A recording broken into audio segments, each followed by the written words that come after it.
viejo vino en barco. Pero no había nadie acá. ¿Qué haces, Javier? ¿Cómo estás? ¿Qué tal, Paulino? Un gusto enorme. ¿Puedo tutear? Por supuesto. Un rato. ¿Qué es eso? Mira, la verdad es que es un canto es la oda a la ignorancia. Vos sabés que hay un libro que se llama 4000 años de controles de precios y salarios, y el subtítulo es ¿Cómo no combatir la inflación? Esto, digamos, o sea, se viene intentando desde el 2800 a.C. en la quinta dinastía de los sumerios. Nunca funcionó. ¿Vos querés un caso patente del siglo XX que nunca funcionó? Argentina en la segunda mitad del siglo XX en adelante, en el único periodo que no tuvo controles de precios, ¿sabés cuándo fue? Con la convertibilidad. 90. Justo en el único momento que no hubo inflación. Entonces, en realidad, la pregunta es si siempre fallan, si no logran contener la inflación, si lo único que genera es desabastecimiento y lo peor de todo es el recrudecimiento de los controles y la violencia del Estado. Y fíjate esto, porque el otro día en un programa la señora Mora Godoy pedía digamos, que el Estado reprimiera a los supermercadistas. Digamos, ¿vos te pensaste en hacer esa cuenta, digamos, al margen del avance sobre la propiedad privada, de la violencia que implica eso, ¿no? ¿Vos te pensaste que no solo que cuando le haces eso y que cerrás el local dejaste un montón de familias sin trabajo, la dejás sin posibilidad de consumir, sino que además, si vos eso lo generalizás, la pregunta es, ¿y mañana dónde compramos las cosas? ¿Me comprendés? Sí, claro. Entonces, ¿y ahora por qué lo hacen? Porque distrae la atención, pone la causa en otro lugar. Hay dos hipótesis sobre el origen de la inflación. Hay un conjunto de personas que consideran que la inflación es un problema vinculado a los costos. Entonces sumás los costos, entonces la culpa es de los trabajadores, la culpa de los empresarios, la culpa de cualquiera, menos del gobierno. Ahora después hay otra que es la teoría monetaria de la inflación, sí, que es la que está validada empíricamente, la que abraza a todo el mundo que no tiene inflación, salvo Argentina y Venezuela, sí, que dice que la inflación es siempre y en todo un lugar un fenómeno monetario. En la medida que la cantidad de dinero crece por encima de la demanda, el poder adquisitivo del peso cae y todos los bienes expresados en unidades monetarias suben. Pero no es que, en realidad no es Estados Unidos hoy, parcialmente. Bueno, digamos, o sea, parte porque se cayó la demanda de dinero con las cositas que va diciendo Biden también, ¿no? O sea, vos tenés toda la expansión del año pasado, ¿sí?, que emitieron contrademanda de dinero porque la gente se asustó, pero cuando te salís del pánico, ¿qué pasa? Tenés que volver para atrás, porque si no queda el exceso de oferta de dinero, ¿sí? Digamos, primero se te genera una burbuja, los activos financieros, y después, o sea, vía el efecto riqueza, digo, te genera un boom de consumo que te empieza a meter presión sobre el nivel de precio. O sea, digo, porque también lo otro que hay que explicarle al señor Kulf, a la señora Paula Español, digamos, a la señora Todesca, que parece que, yo no sé o el señor Guzmán, no, yo no sé si son ignorantes o son intelectualmente deshonestos. Porque, digamos, cuando Friedman explica esto, dice, mire que la inflación, digamos, o sea, usted emite hoy, es como cuando vos empezás a tomar alcohol. Primero vienen los efectos divertidos, después viene la resaca. Bueno, digo, tarda 18 meses en impactar, digamos, lo que vos haces con la política monetaria. Que el 2020 y la política monetaria del 2020 va a impactar en el segundo semestre de este año? ¿Y a vos qué te parece, Paulino? Habíamos arrancado con 1,5 digamos, en abril del año pasado tenías 1,5. Te fuiste casi al triple. O sea, es más, y eso que vos tuviste cerca del 70% del índice frisado, porque vos ¿qué consumías el año pasado? ¿Alimentos? ¿Servicios públicos que estaban pisados? ¿Sí? Y bienes, digamos, vinculados a la higiene. Y es más, todo lo que tiene que ver con los alimentos, como vos tenías una brecha cambiaria enorme, ahí tenías inflación reprimida. De hecho, digamos, hoy la inflación, así como la estás mirando, anualizada, viene viajando al 60% en consumidor. Con solo que corrigieras la brecha cambiaria te vas a 100%. ¿Qué sería corregir la brecha cambiaria? ¿Llevar el dólar a dónde? Sincerarlo y que vaya al valor de mercado que tiene hoy, por ejemplo. ¿Pero no es este de 150? Porque el gobierno parece haberlo domesticado. Estuvo 190 en septiembre del año pasado y todo el mundo aventuraba un dólar arriba de 200. Guzmán pugnó por un presupuesto en 102 promedio del oficial y hoy anda ahí. A ver, si fuera ese precio fuera de equilibrio, que lo liberen. ¿Vos crees que si se libera, si se sacan los cepos, etcétera, la economía tendría un dólar a 200, por ejemplo? No lo sé, digo, lo va a decidir los agentes, pero digo, por algo vos tenés el cepo. Y aparte el cepo es sumamente perjudicial, porque ese exceso de demanda que vos tenés de divisa es un exceso de oferta en todo el resto de la economía, y eso, digamos, o sea, implica altas tasas de interés, digamos, frenar la actividad, frenar el empleo, digamos, o sea... Nada es inocuo, correcto, pero me pongo en abogado del diablo. En 2018, cuando empieza el año, el dólar estaba a 30. ¿Más o menos? ¿Está bien? Sí, casi 30, 23. Hoy está a 150.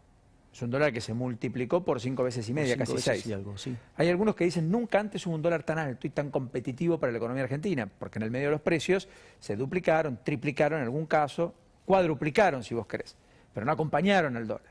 ¿Está bien? ¿Hay algo de eso o no? No, eso es un ¿No análisis... es un dólar miedo a 150? No, eso es un análisis incorrecto. Ok. Porque vos no podés ignorar los problemas de la escala nominal de la economía. Está bien. O sea, si yo tengo una base monetaria dando vuelta, pero tengo una escondida, una base y media en LELIQs y pases, ¿sí? En algo, digo, que en 30 días te puede multiplicar por 2,5 veces la cantidad de dinero, pará. Si yo, digamos, o sea, además tengo un déficit fiscal, si yo replicara el del año pasado, ahora digo, están ajustando, pero si yo replicara el déficit fiscal del año pasado, ¿qué hago? Meto una base monetaria más, o sea, entonces si yo tengo que multiplicar la base monetaria por 3 veces y media, ¿el nivel de precios es el mismo? No, o sea, cuando cae el poder adquisitivo, no es que el dólar sube, es la pérdida del poder adquisitivo del peso, entonces tenés un despiole de oferta monetaria por ahí, tenés un sobrante monetario enorme, M1 debería de ser 4 puntos del PBI, es 12, digamos, o sea, entre 3 y los 3,5 del otro lado, digamos, tenés un desequilibrio monetario subyacente de 10,5 veces, o sea, eso no termina bien. No termina bien. Yo tengo escuchando con que no termina bien, sigo en abogado del diablo, presagiando que alguna hiper venía, etcétera, y el gobierno te puede decir, mira, los agoreros de siempre terminaron fracasando, acá tenemos un tipo de cambio medianamente controlado, por supuesto que la inflación es devastadora, incluso para los propios, y les está pesando y mucho en términos políticos, y electoralmente hablando quizás lo paguen caro, más que cualquier otra cosa, pero también, y mientras todo eso pasa, hay un sector que entiende que hay una especie de reactivación incipiente, que si hay un mayor flujo de vacunas, quizás una apertura más importante en agosto, septiembre, todos estemos en una nueva seminormalidad que implica un cambio de humor, que implica un cambio de expectativas, que en consecuencia lo asfixiante haya quedado atrás y que todo vuelva a ser más o menos como en la Argentina nos hemos acostumbrado a que son las cosas. ¿Crees en eso o no? No, y voy a explicar por partes. Primero el tema de la hiper y por otra parte voy a explicar el tema de la supuesta recuperación. Dale. A ver, el monstruo de la hiper va cambiando. O sea, vos tenías que cuando el kirchnerismo se fue, el riesgo de la hiper era el dólar futuro. Sí. Bueno, ese monstruo llamado dólar futuro después mutó, se pasó a llamar otra cosa, porque todo ese exceso de dinero se transformó ¿en qué? En LEVAX. ¿Sí? Eso estalló en el 2018, porque yo te recuerdo, digamos, el Banco Central a lo largo del 2018 perdió 22.000 millones de dólares. Correcto. O sea que con eso, digamos, vos podrías quitar toda la base monetaria, o sea, con lo cual, digamos, te terminaste de eliminar el problema de la inflación. Entonces no es que no ocurrió, si vos haces el contrafáctico, la inflación contrafáctica en un comportamiento lineal de la gente que sale ordenadamente, ¿sabes que eso nunca pasa, no? Correcto. Bueno, o sea, en ese contrafáctico, las reservas que vos vendiste por 22.000 millones de dólares te evitó una inflación del 600%. ¿Y ahora? ¿Y qué te pasó? Y de ahí saliste y tenés la LELIQs. Y ahora tenés una base monetaria y media en LELIQs y PASE, la potencialidad de emitir otra base monetaria más, un desequilibrio en M1 de 3 veces a 1. Es decir, no es que, digamos, no ocurrió. O sea, digo, este gobierno que tanto se queja del anterior, de la deuda, digo, bueno, parte está ahí. O sea que este gobierno toma deuda. Y el déficit fiscal, digamos, ¿con qué lo financia? Sí, claro, y está tomando deuda tan peligrosa o más peligrosa que... Claro, porque financia al fisco y la esteriliza con LELIQs, o sea, y pases. Que hay más de 3 billones. Sí, exacto, digamos, suele oscilar entre 120 y 150% de la base monetaria. A ver, de todos los pesos que están en circulación, hay el doble. Hay 1,5 de papeles escondidos adentro del Banco Central. Que en algún momento va a ¿Te tener acordás que cuando cambiar. se quejaban de las LEVAX? Bueno, esto es mucho peor todavía. O sea, vos tenés una base monetaria acá y escondida una base Hablame monetaria de y medio. economía del llano. ¿Empleo se recupera o no?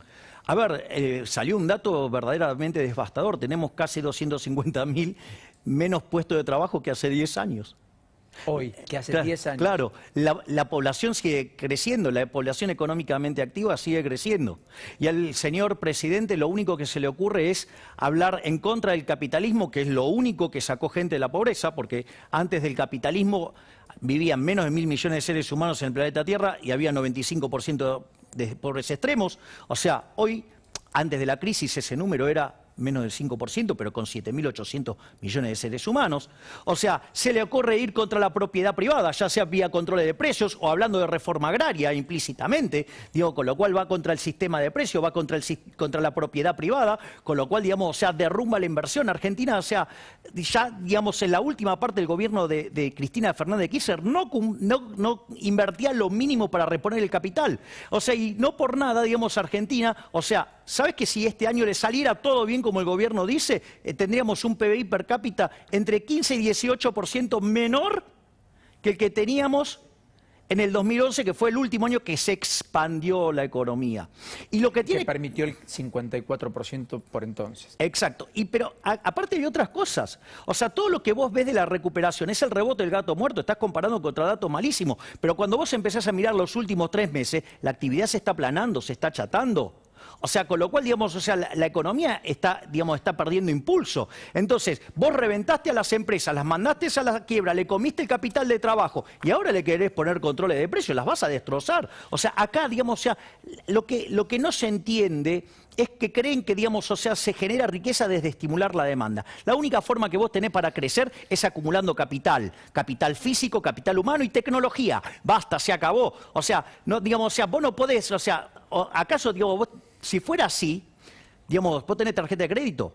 Sí. ¿Sabés que andá y rompera toda? Porque según esa hipótesis, si vos consumís tanto más, te va a aumentar el ingreso. ¿Qué va a pasar el mes que viene? Voy a tener problemas. Bien, se llama Argentina. Esa receta, Está bien. esa receta ¿Vos crees que la el venimos gobierno- aplicando hace más de 100 ¿El años. gobierno es un vamos viendo? El gobierno es un desastre, Ah, bueno, está pero, bien. digamos, pero está mostrando un desprecio por la evidencia empírica y los hechos estilizados que han hecho que el mundo esté mejor, que estamos cada vez peor, Paulino. A ver, para ponerlo en estos términos, Argentina entró al siglo XX siendo el país más rico del mundo. Entró a la pandemia 70. O sea, en 120 años perdimos 69 puestos. En el último año perdimos 50. Hoy Argentina es furgón de cola de América Latina, porque al tipo de cambio paralelo, que es el que hay, Sí. el PBI per cápita de Argentina es menor que el de Paraguay, está al nivel de Belice. Somos furgón de cola de América Latina. ¿Crees que de acuerdo con el Club de París, al menos patear para adelante los pagos y al mismo tiempo un acuerdo de facilidades extendidas con el fondo antes de fin de año o no? Lo veo difícil porque vos, a ver, el Club de París, a Argentina ya le volteó. Tenía que pagar, no pagó. Tiene, sí, 60 días por Tiene delante. 60 días para curar la situación. Pero tenía que pagar, no pagó. Correcto. O sea, fíjate, digamos, o sea, ¿cuántos dólares que sobran en Argentina? Qué caro que es ese tipo de cambio paralelo. ¿Y cómo Argentina no puede conseguir 2.400 palitos? Dale. En un mundo con la tasa cero y los términos de intercambio en las nubes. ¿No te parece que anda algo mal ahí? O sea, algo huele podrido. Pero fíjate esto. Entonces, no pudimos conseguir 2.400 palos. Le defaultamos. ¿Qué dice? Vaya y consiga un acuerdo con el Fondo Monetario Internacional. Argentina, para ponerle sus cuentas en orden, tiene que hacer un ajuste de más o menos de 9 puntos el PBI. Javi, hablemos de política un poquito, dale. Sí, Milei, te llevo al terreno primero de la política, porque está el armado liberal, ¿no?, en disputa. Te quiero preguntar si vos estás de acuerdo con la idea de José Luis Espert de hacer una gran interna en la provincia de Buenos Aires para terminar con Kicillof, y en la ciudad de Buenos Aires, bueno, ¿cuál es la idea? Y por el otro lado, te pregunto sobre las declaraciones de Fernanda Vallejos, que habló del tema de los aumentos de sueldo de los diputados, 40%, los diputados van a pasar a ganar cerca de 250.000 pesos. Dijo que dan un poco de vergüenza esos números, que ella debería ganar más porque es representante de la voluntad popular. Se comparó con los CEOs, dijo que los CEOs tienen afán de lucro privado. Te quiero preguntar qué opinas de esa frase y después, si querés, me respondes lo de la política. Ay, ay, ay. La señora Fernanda Vallejo no entiende cómo funciona la economía. Vos en el capitalismo solamente podés ser exitoso sirviendo al prójimo con bienes de mejor calidad a un mejor precio. O sea, si vos ganás plata, sos un benefactor social. La misión social del empresario, ¿sabés cuál debería ser? Ganar dinero, porque eso significa proveer a la población con bienes de mejor calidad a un mejor precio y además crear fuentes de trabajo. O sea, es un héroe. En cambio, la señora Fernanda Vallejos es un parásito, ¿sí?, que se financia con una fuente coactiva de ingresos que se llama impuestos. Los impuestos, digamos, se llaman impuestos, no se llaman voluntarios, ¿no? Digamos, son impuestos. De hecho, digamos, o sea, para mí hasta es agresivo llamar al pagador de impuestos contribuyente, porque llamar al pagador de impuestos contribuyente es como que el violador llame a su víctima novia. Digamos, o sea, vos no pagás, o sea... No sos un contribuyente, sos alguien que paga porque tiene la responsabilidad, no por tener la responsabilidad, sino porque es ley. Y claro, digo, porque, digamos, o sea, vos te crees que la gente paga voluntariamente los No, por eso digo, bueno, uno puede hacer un aporte a la asociación cooperadora de la escuela, bueno, a los digamos, bomberos, bueno, sería voluntario, eso es otra cosa, pero no es el caso. O sea, es más, fíjate esto, al pobre Al Capone lo acusaron de asesino, de traficante, todo, ¿y por qué fue preso? Y estamos hablando de Estados Unidos. Toma impuestos. Ah, ok. Digamos, la de ellos no se toca. Y eso también tiene que ver, digamos, ¿sabes que el Congreso de la Nación se llama... Capone era un pobre, ¿no? No, Al Capone, no, Al Capone es una víctima del sistema. Al Capone es una víctima del sistema. ¿Cómo fue la situación? Estaban los borrachines de Chicago, iban al bar, tomaban alcohol, estaban todos felices y un día vino un señor de la poltrona, sí, que, digamos, le pareció que eso estaba mal y lo prohibió. Entonces, fíjate, pobre el dueño del bar, se quedó sin negocio. Todos aquellos que producían las bebidas que se utilizaban en el bar, lo mal que le fue y todo lo que dejaron de consumir como eso. Fíjate los que iban a tomar algo al bar, no pudieron tomar más. O sea, mirá todo el desastre que causó ese hombre. Entonces, digamos, ¿qué era Al Capone? Era un trader. O sea, dijo, uy, acá tengo una oportunidad, voy, le compro a los que producen y se los vendo a los que quieren tomar. ¿Sí? El señor era un trader, estaba arreglando el daño que hizo un político. ¿Sí? Y como el negocio... Estás haciendo una reivindicación del Capone. Sí, obvio, claro. Y no solo eso, sino que además, como estaba, digamos, o sea, estaba arreglando el problema que generó el político. O sea, entonces, ¿qué pasa? Había mucho retorno. Y como era había mucho retorno, ¿por qué? Porque había un imbécil que se llamaba Elliot Ness y los perseguía por hasta abajo de la mesa. Y hacía que el negocio fuera súper riesgoso. Entonces, como mucho riesgo, mucho retorno, entonces atraía gente peligrosa. ¿Y cómo lo resolvían? A los tiros. ¿Me entendés? Pero, ¿qué pasó después? A ver, hoy, digamos, ¿qué sería Al Capone? ¿Sería un delincuente o sería un trader? El problema no... Son las dos cosas. No, el problema no fue Al Capone, el problema fue la presencia del Estado regulando el alcohol, ¿sí? Y Elliot Ness en el medio. Javier, te hizo la pregunta política. No, pará, porque todavía le debo lo de Fernanda Vallejos. ¿Sí? Todavía tengo cosas en el carretel para la señora Fernanda Vallejos. Te lo pregunto porque es colega tuya, no es economista. Bueno, sí, cada uno tiene credencial de economista. Digamos, o sea, tendrá la credencial, de ahí a ser economista y un abismo. O sea... ¿Y cuál es el punto? El punto es el siguiente. Vos sabés que el Congreso se llama Honorable Congreso de la Nación Argentina. ¿Sabés por qué? Porque originalmente los legisladores iban ad honorem. O sea, yo, por ejemplo, que voy a mandar un proyecto para renunciar a la dieta. ¿Me comprendés? Diputado. Sí, claro. Y no solo eso. Es decir, ¿a la dieta o al salario? A todo concepto. No quiero un mango del pagador de impuestos argentino. Y le vas a querer cobrar menos impuestos. Obvio. Para pregonar con el ejemplo. Obviamente, claro. Y ser consecuente con con mi filosofía, obvio. Pero no solo eso. O sea, pero lo que tenés que comprender que la señora Fernanda Vallejos, con las cosas que hace, regala descara. Es decir, lo mejor que podría hacer, si Fernanda Vallejo cree que, digamos, gana poco, le triplico el sueldo y le pido, por favor, que no haga más nada, que se calle y se quede sentadita en la casa haciendo otra cosa. Porque, digamos, cada una de las cosas que propone son verdaderamente aberrantes, son el camino a la pobreza. ¿Vos crees que es ella o Cristina Fernández de Kirchner? Es tan poca la diferencia, digamos, tampoco hay mucha diferencia con, digamos, Cecilia Todesca, con Culfas, con Paula Español, digamos, con Axel Kicillof, con Augusto Costa, son todo lo mismo. Paula Español midiendo las góndolas en el supermercado como mecanismo de controlar la inflación. ¡Por favor! O sea, ni Diocleciano se animó a tantos disparates. ¿Quién Diocleciano? Diocleciano, el edicto de Diocleciano. Es decir, el control de precios en Roma, que es la antesala a la decadencia de Roma.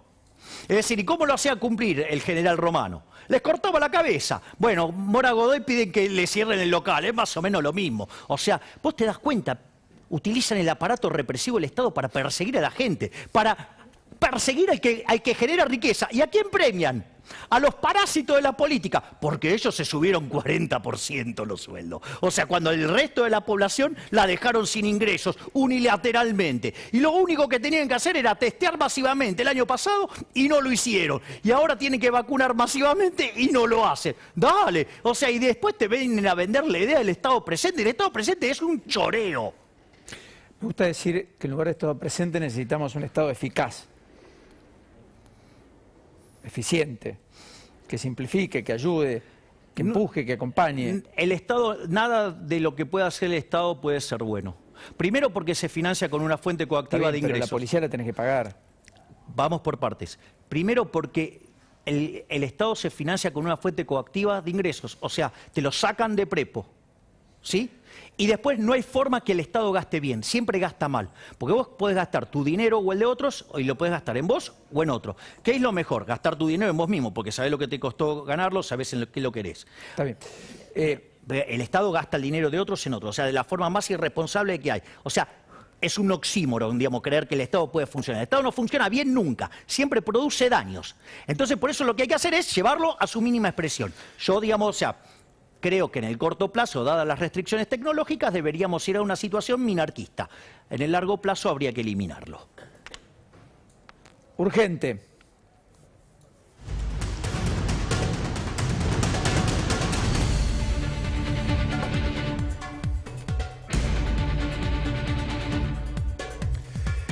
Acaba de tuitear el presidente Alberto Fernández sobre la polémica que generó su frase en la conferencia con el presidente español Pedro Sánchez. ¿Qué escribió el presidente? Se afirmó más de una vez que los argentinos descendemos de los barcos. En la primera mitad del siglo XX recibimos a más de 5 millones de inmigrantes que convivieron con nuestros pueblos originarios. Es un orgullo nuestra diversidad. Y continúa el hilo de tweets. Es importante lo que sigue. Claro. A nadie quise ofender. De todas formas, quien se haya sentido ofendido o invisibilizado, desde ya, mis disculpas. Bueno, así Paulino intenta cerrar el capítulo Alberto Fernández con esta polémica frase que en realidad responde a un tema de Lito Nebbia, ¿no? Gracias, Javi. Al otro Javi le pregunto, ¿alguna reflexión? Digo, si tiene que aclarar es porque evidentemente, digo, lo afirmado está mal. Y yo te hago una pregunta. Alberto, te hago un comentario, Alberto. ¿Sabés de qué se alimentan las moscas? Mirá que son millones, ¿eh? ¿Vos te vas a alimentar de la misma manera? Dale, que lo diga un montón, digamos, de gente no quiere decir que eso esté bien. Se llama falacia ad populum. O sea, tenemos un presidente que comete falacia todo el tiempo. Esto es tremendo, Paulino. ¿Vas a ser un candidato en la ciudad? Voy a ser candidato a diputado nacional por la Ciudad Autónoma de Buenos Aires y voy solo. Sin Esper, Solo. sin López Murphy. No, solo es, yo digo, voy con mi frente, digamos, o sea, digamos que lo estamos terminando de conformar, somos varios partidos, y no solo eso, sino que además, o sea, ¿por qué? Porque la estrategia es ir contra el status quo. Ir contra el status quo es, en la Ciudad Autónoma de Buenos Aires, es ir contra Juntos por el Cambio, que lleva 4 periodos, ¿sí? Además, el riesgo que implica el kirchnerismo en la Ciudad Autónoma de Buenos Aires, dale. O sea, Y la verdad es que históricamente en la Ciudad Autónoma de Buenos Aires siempre hubo terceras fuerzas. Digo, lo que pasa es que quizás están Está un bien, poco... querés ser la tercera fuerza, la tercera fuerza. Bueno, y si eligen bien los candidatos, mis opositores, quizás podemos ir un poco más arriba. ¿Quién te parece más adversaria, Vidal o Patricia Bullrich? Bullrich sería una adversaria digna. Vidal no. Santoro. ¿No hay alguien más digno? Gracias. Gracias a vos, Paulino. Pausa, ya venimos.